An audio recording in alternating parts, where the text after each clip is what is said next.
North Korea w.arning U.S. must face facts and consider military action. North Korea has ramped up its nuclear and missile development over the past few months, sparking fears of World War III. President Donald Trump has pledged to take care of Kim Jong-un's ruthless regime but has not yet succeeded.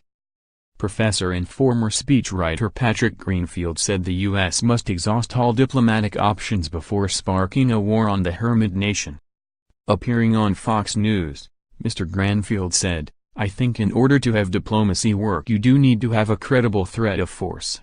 Even though we are in the season of hope and joy and peace, I think we do really need to think seriously, think hard about the prospect of what a military confrontation, of what military actions against North Korea would entail in 2018.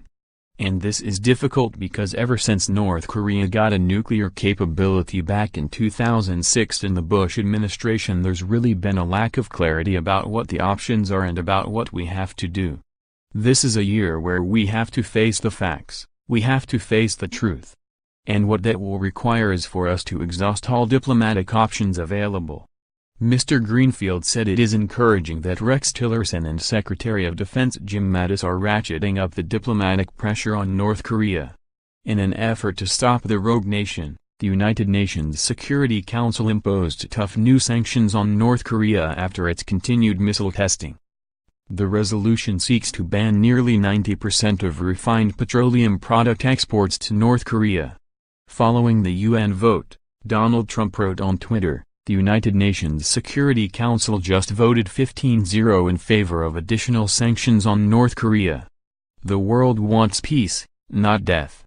The North Korea Foreign Ministry responded to the UN sanctions and branded them an act of war and said, "We define this sanctions resolution rigged up by the US and its followers as a grave infringement upon the sovereignty of our republic, as an act of war violating peace and stability in the Korean peninsula and the region, and categorically reject the resolution."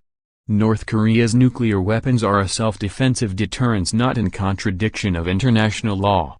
"We will further consolidate our self-defensive nuclear deterrence aimed at fundamentally eradicating the U.S. nuclear threats, blackmail and hostile moves by establishing the practical balance of force with the U.S.